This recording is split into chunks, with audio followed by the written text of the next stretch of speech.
Minimalism is not about removing everything from your life. It's also not a competition to have as few things as possible.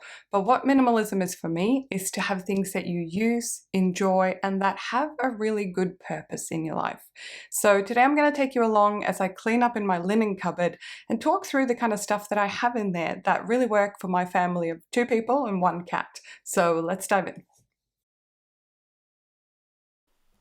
So we're upstairs in my house, and I've got my little cat helper here with me today, of course, and we're gonna head into my linen cupboard.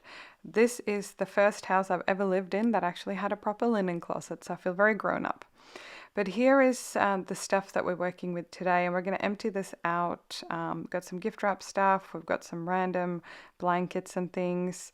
It's not too bad. I have honestly not cleaned this before showing it to you, so it's kind of what it looks like most of the time. And this is the power of inventory management, of not having too much stuff in the first place. But I've been on this minimalism journey, if you want to call it that, for goodness me, like 5+ years. And this is certainly something that's taken a little bit of time.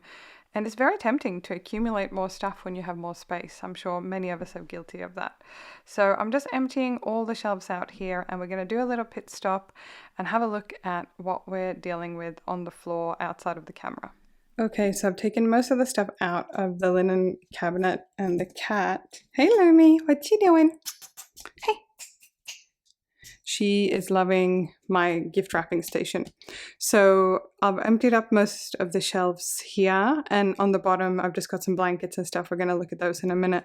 But here's basically everything that lives in my linen closet, and I'm going to pop it back and tidy it up a little bit. I've actually gone through and decluttered a lot of the stuff already, but I'm going to talk you through what I have as I'm putting it back. A really great way to save both money and time is to have some gift wrapping stuff in your house if you've got room to store it. So these are just boxes and things like that that I've kept over the years, gift bags, all sorts of things like that. I've got a little pot plant thing as well, and I just keep them if I think they look nice, and it's something that I can use for a gift that I have something in mind. It's a great way to save money because you can kind of use the inventory that you have. I also have a bunch of greeting cards. I've done a video on last minute gifts as well. Those are some kid gifts that I've got for trips and stuff coming up. But it's really good to actually be able to shop your own cupboard, and it just saves you both money and time. Now, looking at your inventory across the board, we're going to go through all the items I've got in here. But inventory management is something that is incredibly helpful because not only do you look at how many of a certain item you actually need day to day for your lifestyle or for your family, most of us tend to keep a lot more than we actually need.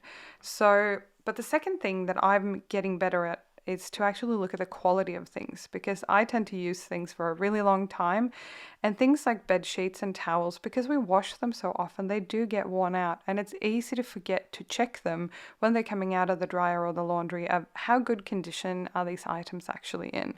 So I am going to go through and look at possibly replacing a couple of my bed sets because I think it's time. All right, so let's talk through real quick what I've got up here. So you would have seen this is like my gift wrapping station.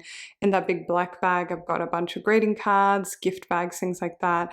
Up here are some presents. Some of them we're bringing to my family later this year, things like that. And then you saw the couple of boxes I have up there for plants and other things.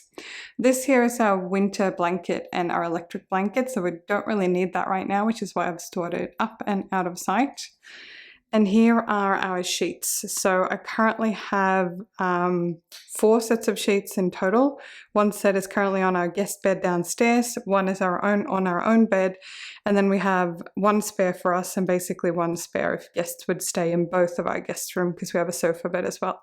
So essentially we don't really need more than this. I've got 4 full sets and I've got 1 extra set of fitted sheets. So there's 3 sheets here and 2 sheets on the beds. That is it. It's probably actually more than I need, but I like to have enough if I need to change sheets or if something happens. I've got friends with little kids who sometimes come and stay, and sometimes there's an accident. So it's always good to have a little bit extra. This is sort of regular towels. We only have 2 sets of towels for myself and my husband. So this is our spare set. Our other set is in here in the bathroom at the moment. It's sort of a cream color. You can see the bath mat there over on the bathtub.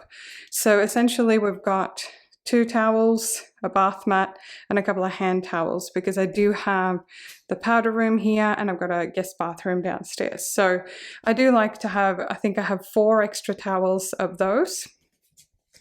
And then these we actually got from friends of ours who used to run an Airbnb. So I have 4 plain white towels. One's in the wash at the moment, so there's 3 stacked here, 2 bath mats, and a couple of hand towels. And to be honest, those are like all that we need, because we really never would have more than 4 guests at a time. So fairly minimalist. In reality, I could possibly get rid of some more, but I find that this works really well for us. And in this little bit down here, I've got a few odds and ends that I'm not really sure what to do with yet. This big white thing is an extra mattress pad that we didn't end up using because we needed a thicker one for our sofa bed downstairs, so we have guests stay in. So this one is actually a thinner, simpler version, so I may or may not donate that in the end. This here is a sheet that we used as a bedroom curtain before we got our sheets up, our proper curtains up in this new house. So it's got some little holes and stuff in it, so I'll see what I end up doing with that sheet. I do like to keep about 5 or 6 microfiber cloths around the house. I do have most of my cleaning supplies downstairs in my main bathroom. And then over here we've got a beach towel, a beach sarong, and our 2 microfiber travel towels. And then we've got some random cat stuff that doesn't really have anywhere else to live. We bring our cat with us back and forth to our city apartment from time to time. So her travel crate is here, easy to pack, some random toys and things there, and her kitty litter. I do keep a little bit of surplus cat stuff downstairs in another decluttering project that I'll show you very, very soon. There you go. I hope you got some inspiration from that. It's by no means the way you have to do things. Obviously, keep things that make sense for you, your life arrangements, and your family. But remember that it's okay to have more than the bare bones minimum if that is what you want in your world. Make sure to give this video a thumbs up. And if you haven't already subscribed, make sure to hit that little button below, because the next video coming up is a minimalist makeup organization video, which has been requested quite a few times. So that's coming up next. Have a great week, and I look forward to see you in the next video.